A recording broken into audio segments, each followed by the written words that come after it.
Hello. Please hit like button and subscribe my channel. Also press bell icon for future video notifications. Thanks. If you ever saw a honeybee hopping elegantly from flower to flower or avoiding you as you passed by, you may have wondered how such a tiny insect has such perfect navigation skills. These flying insects' skills are partially explained by the concept of optical flow. They perceive the speed with which objects move through their field of view.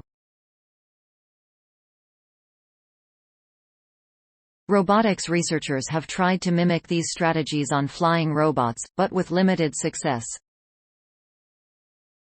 A team of TU Delft and the Westphalian University of Applied Sciences researchers therefore present an optical flow-based learning process that allows robots to estimate distances through the visual appearance, shape, color, texture of the objects in view. This artificial intelligence (AI)-based learning strategy increases the navigation skills of small flying drones and entails a new hypothesis on insect intelligence. The article is published today in Nature Machine Intelligence. How do honeybees land on flowers or avoid obstacles? One would expect such questions to be mostly of interest to biologists.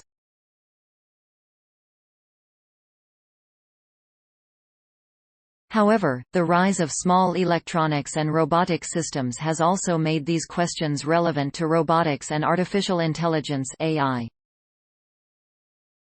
Small flying robots, for example, are extremely restricted in terms of the sensors and processing that they can carry on board.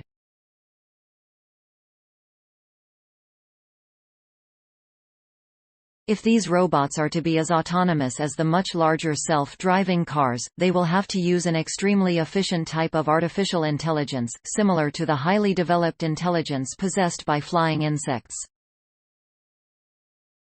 Optical flow. One of the main tricks up the insect's sleeve is the extensive use of optical flow, the way in which objects move in their view.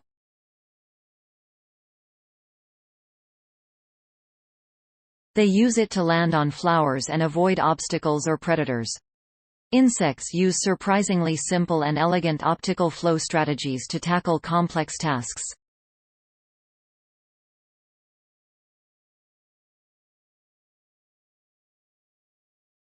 For example, for landing, honeybees use the optical flow divergence, which captures how quickly things get bigger in view. If a honeybee were to fall to the ground, this divergence would keep increasing, with, for example, the grass becoming bigger in view ever faster. However, while landing, honeybees employ a strategy of keeping the divergence constant by slowing down. The result is that they make smooth, soft landings.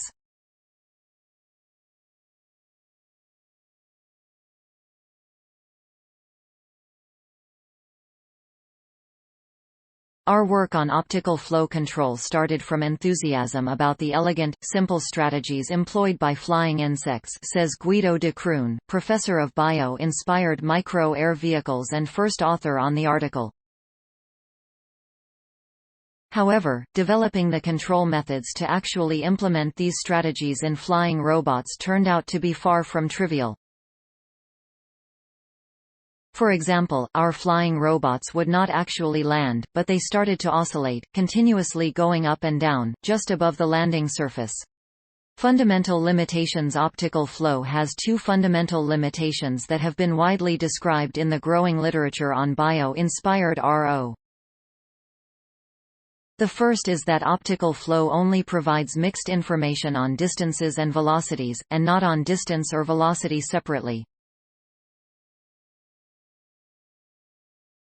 To illustrate, if there are two landing drones and one of them flies twice as high and twice as fast as the other drone, then they experience exactly the same optical flow.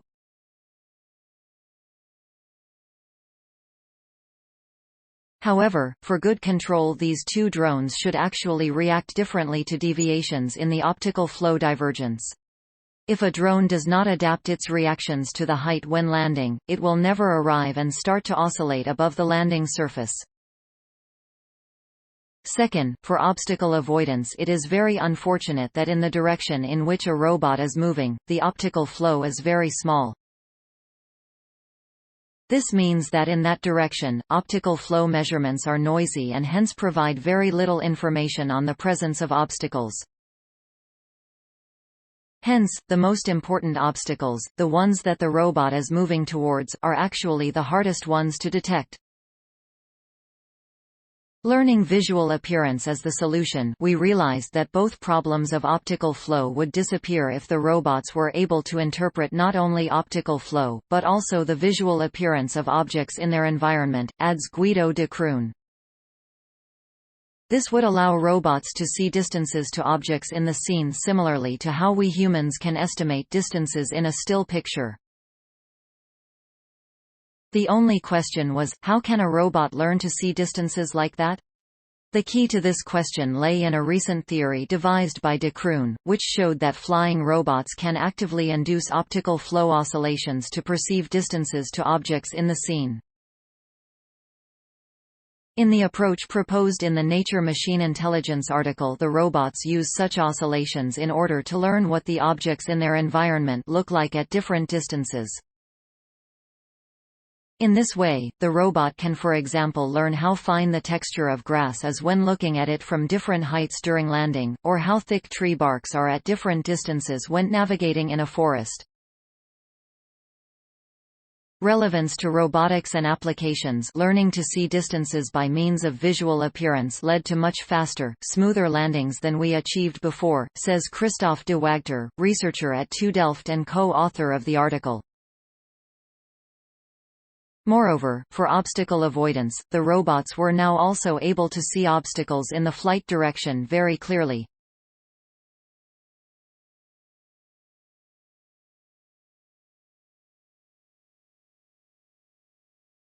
This did not only improve obstacle detection performance, but also allowed our robots to speed up. The proposed methods will be very relevant to resource-constrained flying robots, especially when they operate in a rather confined environment, such as flying in greenhouses to monitor crop or key. Relevance to biology. The findings are not only relevant to robotics, but also provide a new hypothesis for insect intelligence. Typical honeybee experiments start with a learning phase, in which honeybees exhibit various oscillatory behaviors when they get acquainted with a new environment and related novel cues like artificial flowers, says Tobias Seidel, biologist and professor at the Westphalian University of Applied S. The final measurements presented in articles typically take place after this learning phase has finished and focus predominantly on the role of optical flow. The presented learning process forms a novel hypothesis on how flying insects improve their navigational skills, such as landing, over their lifetime.